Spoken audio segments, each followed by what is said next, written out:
संबंधित क्षेत्र में, कहेंगे कि संबंधित क्षेत्र में उसका नाम अंकित हो। जो मतदाता सूची होती है ना, तो मतदाता सूची में उसका नाम अंकित होगा तभी तो वोट देने जाएगा, नहीं होगा तो देने कैसे जाएगा, पता कैसे चलेगा कहाँ का है। तो समझ में आया, ये तो संबंधित क्षेत्र वाली जो सूची है, निर्वाचन सूची है, उसमें उसका नाम अंकित होना चाहिए। अब नंबर 4 पे आ जाए बाबू, नंबर 4 पे अब कहेंगे कि नंबर 4 पे हम चर्चा करेंगे। नंबर 4 पे अब कहेंगे पागल अथवा दिवालिया ना हो। वोट वही देगा ना जो पागल और दिवालिया ना हो। पागल दिवालिया पागल अथवा दिवालिया न हो। पागल अथवा दिवालिया न हो। पागल अथवा दिवालिया न हो। वो पागल ना हो और दिवालिया हो। अब समझना कि संसद के कानून द्वारा या किसी विधि द्वारा विधि विरुद्ध आचरण के लिए सदन मतदान में से वंचित न कर दिया गया हो। मतदाताओं की योग्यता है। तो अब समझना कि भारत के नागरिक को 18 वर्ष पूरा कर चुका हो। तीसरा, संबंधित मतदाता सूची में नाम उसका अंकित होना चाहिए। नंबर 4, पागल अथवा दिवालिया ना हो। नंबर 5 में कह रहा है कि उस पर हमारे कोर्ट के तहत किसी प्रकार से उस पर जो है केस दर्ज ना हो। ठीक है, यानी कि उसके आचरण, विधि विरुद्ध आचरण पर उसके जो है केस दर्ज ना हो। अब आइए लोकसभा का कार्यकाल अंतिम है, अंतिम एक पार्ट पर है हम। लोकसभा का कार्यकाल आइए ये हेडिंग डालिए, लोकसभा का कार्यकाल। ये हेडिंग डालिए, लोकसभा का कार्यकाल। बाबू लोकसभा का कार्यकाल 5 साल के लिए। कितने साल के लिए? 5 साल के लिए। लेकिन आइए भारतीय संविधान के अनुच्छेद 88(2), ये याद रखना, भारतीय संविधान के अनुच्छेद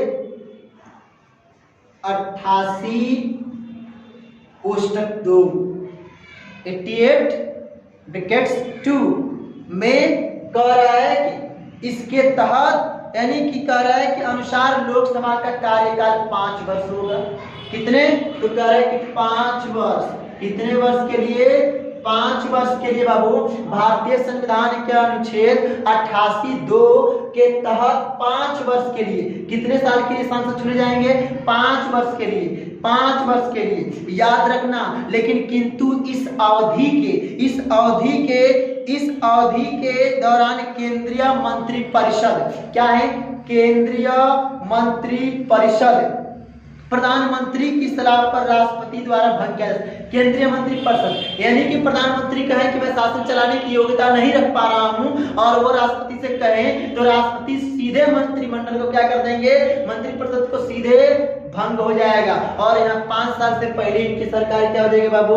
गिर जाएगी। अभी सिचुएशन कितना खराब बना हुआ है, कहीं प्रधानमंत्री को त्याग न देना पड़े, यानी कि त्याग देना पड़ेगा, ये समझ लेना। अगर त्याग देंगे तो सीधे प्रधानमंत्री किसे कहेंगे? राष्ट्रपति से। तो क्या करेंगे? उसको क्या भंग हो जाएगा अपने आप। जैसे प्रधानमंत्री हटा, शासन की योग्यता नहीं चलाने की योग्यता रख रहा है, तो सीधे वो हट जाएगा। जैसे वो हटेगा पूरा का पूरा मंत्रिपरिषद ही गिर जाएगा और उनकी सरकार गिर गई उसकी।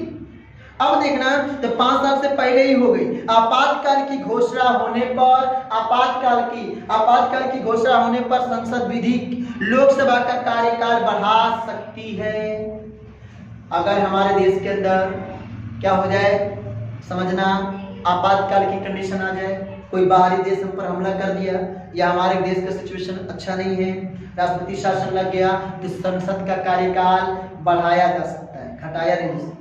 लेकिन बढ़ाएंगे कितने दिन के लिए? तो केवल 1 साल के लिए बढ़ाएंगे, तो केवल 1 वर्ष के लिए। याद रखना, सबसे पहले 1976 में लोकसभा का कार्यकाल 2 वर्ष के लिए बढ़ाया गया था, लेकिन 1-1 वर्ष करके बढ़ाया गया था। 1976 में हो बाबू, 1706 में एक एक वर्ष के लिए 2 बार बढ़ाया गया था। एक वर्ष पूरा हो गया, फिर एक वर्ष और बढ़ाया गया। तो ये आपको याद रख करके चलना है कि इनका कार्यकाल 5 वर्ष हो सकता है, लेकिन उससे पहले भी इनकी सरकार गिर गई, काम नहीं कर पा रही है, तो इनका 5 साल से पहले भी ये सरकार भंग हो जाएगी। इसका मतलब ये है कि 1976 में ये 2 बार एक ही वर्ष के लिए लगाया गया था। जय हिंद, जय भारत। फिर मिलेंगे अगले वीडियो में। मेरे वीडियो को आप लाइक करें, सब्सक्राइब करें, कमेंट करें उस पर, और आप उस पर कमेंट करें, लाइक करें, सब्सक्राइब करें, शेयर भी करें। यही आपसे मैं रिक्वेस्ट करता हूं।